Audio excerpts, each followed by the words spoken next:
Le lendemain, Anna est restée longtemps au lit. Je suis sorti faire des courses pour le repas, et à mon retour elle dormait encore. Elle s'est levée vers midi. Et à peine en bas des escaliers, elle a lâché d'une voix doucereuse, « Tu sais mon cœur, j'aurais dormi des heures encore si ce n'était l'odeur de ta délicieuse cuisine. » Et elle a ri. Au moment où elle s'apprêtait à pénétrer dans la salle de bain, je me suis écrié, « Attention à la marche !» Comme si elle ne connaissait pas la maison. Ça devait faire beaucoup dans ma tête, cette longue absence. Beaucoup trop, oui. Elle est revenue toute jolie, et j'ai eu soudain envie d'elle. Mais j'ai vite détourné mon regard pour qu'elle ne puisse pas s'en apercevoir. On se connaissait si bien sur ce plan-là, Anna et moi, un rien pouvait lever en nous des hordes de désir. Elle n'avait pas d'appétit, elle m'a demandé à juste prendre son petit déjeuner. Je lui ai servi du café et ses 3 tartines de confiture de figues, comme d'habitude. Du coup je n'avais pas envie de manger un vrai repas sans elle, alors je me suis préparé 2 œufs sur le plat.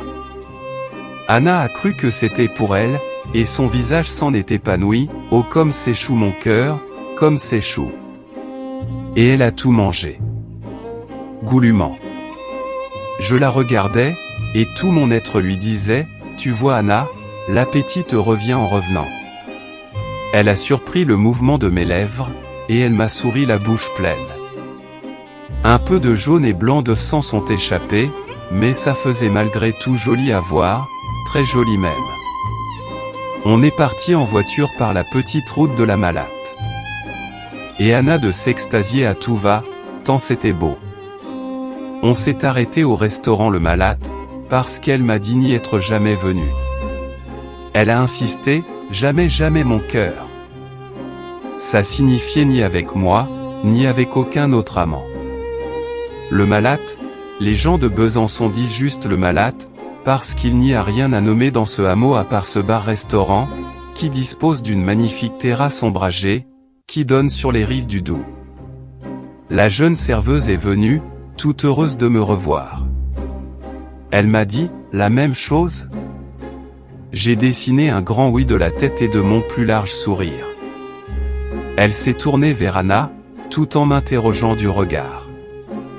Et quand elle a compris qu'il s'agissait bien d'elle, elle a lâché avec amusement, « Et pour vous Anna, du crément ?» Anna est restée bouche bée, et la jeune fille s'est amusée, « Il nous a tellement parlé de vous. » Anna a fondu en larmes, et la jeune serveuse ne savait plus où se mettre. La petite pause a redonné des couleurs à Anna.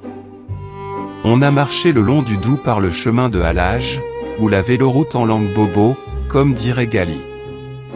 Plus loin, un martin pêcheur est passé en vol furtif devant nous. J'ai juste eu le temps de le montrer à Anna en criant, « Vite Anna, fais un vœu !» Anna a serré fort ma main de sa main gauche, et a posé la paume de la droite contre son cœur. J'ai retiré ma main, et au même instant j'ai regretté mon geste. Mais c'était fichu, il y a des choses comme ça dans la vie, un cheveu plus tard et c'est déjà trop tard. C'est connu, le temps qui passe est impitoyable, il ne tolère aucun retour en arrière. Pas même la moindre fraction de seconde. On a repris la route jusqu'à Chalaise. De là, j'ai suivi une toute petite route qui longe le Doubs. Il fallait rouler très lentement à chaque traversée de village ou de hameau. Et Anna de sans cesse s'émerveillait, « Regarde mon cœur, mais regarde comme c'est beau. » On aurait dit que c'était elle qui me faisait découvrir ces splendides paysages. À la traversée d'Ougnier-le-Bas, un hameau tout mignon tout ramassé, j'ai roulé au pas à cause de l'étroitesse du passage. Anna a lancé, « Arrête-toi mon cœur, je veux voir ça. » Ça m'a contrarié, « On s'y arrêtera au retour, Anna. » Mais elle a insisté, « Regarde mon cœur, on dirait 50 ans avant. » On a marqué un bref arrêt, le temps qu'Anna prenne une grande bouffée d'air frais. Ça l'a fait étirer de son long corps et de ses longs bras, comme le matin au réveil, à me pousser sur le bord du lit. Plus loin, j'ai laissé Baume les Dames sur notre gauche, et j'ai tourné à droite, dans la direction de Val-d'Aon et de la Suisse toute proche. Et au bout de quelques kilomètres, j'ai bifurqué à gauche pour pénétrer dans la merveilleuse vallée du Cusançin. Un jardin d'Éden. À en pleurer. Anna n'en pouvait plus d'émotion, elle voulait qu'on s'arrête tous les 100 mètres. J'ai dû céder quand elle a vu un très vieux petit pont. Et avant même que je lui dise quoi que ce soit, elle est allée danser dessus, mais avec prudence, de peur qu'il ne s'effondre. Elle n'arrêtait plus avec tous ces mots et interjections de toutes les couleurs. Elle voulait que ça soit là. Finalement j'ai pu la raisonner avec une idée saugrenue, « Anna, là où on va c'est plus beau encore. » Elle m'a regardé avec des yeux de hibou, et elle a fait oui de la tête, un grand oui de petite fille confiante.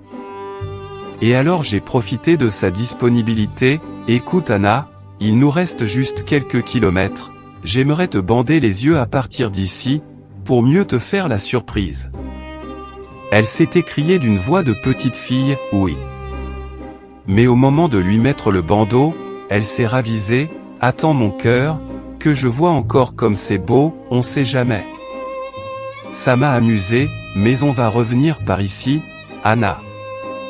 Quand on est arrivé, je lui ai pris la main pour la conduire, les yeux clos. On a eu 1000 peines à longer le petit sentier tout escarpé à travers les bois. Anna a trébuché à 3 reprises, et elle en a profité pour rester serrée contre moi, de tout son corps. À l'arrivée, je l'ai positionnée en face de ce qu'elle devait voir, et je lui ai rendu la vue. D'abord elle n'a rien dit, elle est restée comme ça, toute interdite. Au bout d'un moment, un son léger a pu s'échapper de sa gorge. J'ai juste distingué le mot « quoi » suivi d'un long silence dans l'immobilité totale. Puis un murmure « c'est quoi ça mon cœur ?» Je n'ai pas répondu. Elle s'est retournée dans tous les sens, avant de ramener son regard vers moi, « T'as mis quoi dedans mon cœur ?» Je n'ai pas pu retenir un rire aussi joyeux que moqueur. Elle a d'abord esquissé une moue qui disait « je te crois pas », avant de se reprendre « quoi mon cœur, elle est toujours bleue comme ça ?» J'ai cédé, « oui c'est la source bleue. » Anna a fixé le bassin comme apeurée, « pourquoi elle est bleue mon cœur ?» J'ai haussé les épaules avec malice, « c'est naturel Anna, comme toi tu es belle naturellement. » Mon argument a fait mouche, Anna n'a plus rien dit. La source bleue happait tout son regard. J'ai vu pour la première fois le regard d'Anna s'emplir d'un étrange vague à l'âme, et ça m'a saisi de beauté. Tout la rendait si belle, en ce lieu de féerie, surtout le bleu du bassin, ceinturé d'une farandole de verdure. Et le corps maigre et fragile d'Anna, et l'esprit tourmenté d'Anna rendaient le tout encore plus magique à mes yeux. J'ai vu des larmes couler le long de ses joues. Plus tard Anna s'est levée. Lentement. Puis, comme si elle venait seulement de s'apercevoir de quelque chose, elle s'est mise à rire. D'un rire nerveux et saccadé. Et joyeux. Et la voici qui gesticulait, qui sautillait en tous sens. Et surtout qui lançait des mots en l'air, sens dessus dessous. J'ai fini par la rattraper et lui mettre mon index sur la bouche. Elle s'est vivement retournée en chuchotant, « Y a quelqu'un ?» J'ai mis ma main sur ses yeux pour l'empêcher de voir, et je l'ai conduite quelques mètres en amont. Et là, elle a pu lire l'inscription. Source bleue, silence. Cet endroit est un temple de la nature, et aussi un lieu de recueil. Elle m'a regardé comme si j'étais un magicien. Puis elle a cherché un coin en creux, et s'y est blottie en position fœtus.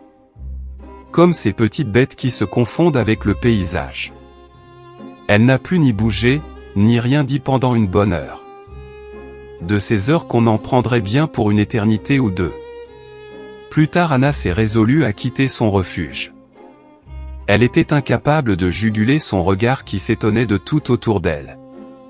Comme quand elle dormait toute une nuit en voiture, et que je ne la réveillais qu'au dernier moment face à l'océan, avec un tendre, joyeux anniversaire Anna. Il y a eu une vague image de sourire sur son visage, mais qui s'est vite effacée. Elle est venue vers moi. À pas lents, très lents, comme pour ne pas me brusquer. Ou pour gagner du temps. Elle a pris mes 2 mains dans les siennes, et a rapproché son visage pour m'embrasser. J'ai légèrement esquivé, elle a murmuré comme à un cheval effarouché, « Doucement mon cœur, doucement, c'est juste un baiser grand-mère. » Et ses lèvres ont à peine effleuré les miennes, comme ma grand-mère en donnait à mon grand-père.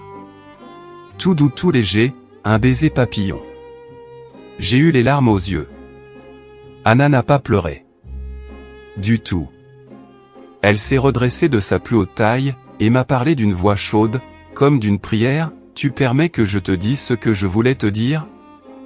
J'ai juste acquiescé d'un léger mouvement de la tête, manière de dire, « Parlez, je verrai. » Alors elle m'a dit, « Je veux qu'on se marie pour que notre mariage me protège de mes démons. » C'est à peine si je comprenais ce qu'elle disait. Elle est restée silencieuse et immobile. Seuls ses yeux surveillaient les transformations successives de mon visage. Il fallait que ces paroles trouvent leur chemin dans ma tête. Et là, ça demandait plus de temps, bien plus que d'ordinaire. Peu à peu je ressentais que mon cœur et ma tête criaient oui du plus profond de mon silence. Des 1000 de oui qui se faisaient accompagner de 1000 cœurs et de 1000 fanfares. Et comme lorsqu'on se réveillait le matin et que l'on se chuchotait des « je t'aime », Anna a murmuré, comme à elle-même, « Prends ton temps mon cœur, tu répondras quand tu voudras, et je respecterai ta décision. » Et elle est retournée dans son enfoncement. Et si est à nouveau recroquevillée pour ne plus avoir Dieu que pour la source bleue. Je l'observais avec gravité. J'imaginais combien l'univers entier devait remuer, là, à l'instant, dans sa tête qui revenait d'un je ne sais où dont elle aurait enfin décidé d'en tourner la page. J'ai eu d'abord la tentation de rejeter son offre, j'avais trop peur qu'elle ne rechute tôt ou tard dans sa vie d'avant, malgré le mariage. Mais ma tête et mon cœur ont violemment refusé d'aller le lui dire. Ils ont tous deux posté des gardes sévères à la sortie de ma gorge, pour empêcher tout mot négatif de la franchir. Je suis resté comme ça, indécis, seul. Terriblement seul. Tantôt c'était Anna que j'avais en face de moi, tantôt c'était Anna H. Je la regardais avec des regards différents, contradictoires. Avec celui de l'ultime adieu, avec celui de la bienvenue, avec celui de t'en es où Anna dans ta vie, ou celui de est-ce que t'as une idée de la tempête dans laquelle tu me jettes, Anna. Et bien d'autres tourments encore. Mais c'est le regard d'amour qui a fini par triompher. Et mon regard d'amour a dit aux autres regards, désolé, mais là c'est l'amour de ma vie qui me revient. Lui fermer la porte au nez, c'est autant mettre ma vie en liquidation totale et définitive.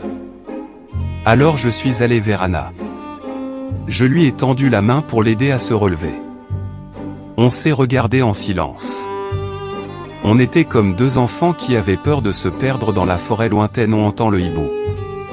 Je lui ai dit, Anna, je vais te répondre, mais pas ici. Il y a un autre lieu tout près, Anna viens je t'y emmène. Elle n'a pas tout compris à cause des sanglots qui égratignaient mes mots. J'ai dû le lui redire sanglot après sanglot. Elle n'a pas pleuré. Elle avait une expression impassible, et ça rendait ses yeux plus grands encore. Et plus beaux. Même ses cernes trop marquées étaient beaux. On a quitté la source bleue, et Anna H s'est arrêtée à plusieurs reprises. Elle ne cessait de jeter derrière elle des regards qui balançaient entre nostalgie et inquiétude. Comme si elle craignait de ne plus jamais retrouver le chemin qui mène à la source bleue. Plus loin, je lui ai à nouveau bandé les yeux, tout en la prévenant que ça allait grimper. Et un quart d'heure plus tard, elle a pu découvrir la petite chapelle qui surplombe la vallée. Elle a manqué d'air, tant ça la subjuguait. Je la savais qui chérissait ce genre de lieu isolé, et au perché. Une foule de merci mon cœur a explosé de son regard, mais pas de sa gorge. Elle est entrée la première, avec une infinie délicatesse. Elle avait l'habitude de dire qu'il ne faut jamais déranger les esprits qui habitent ce genre de refuge. On s'est assis côte à côte sur le petit banc en bois. À l'étroit. Et on est resté ainsi longtemps, dans le silence.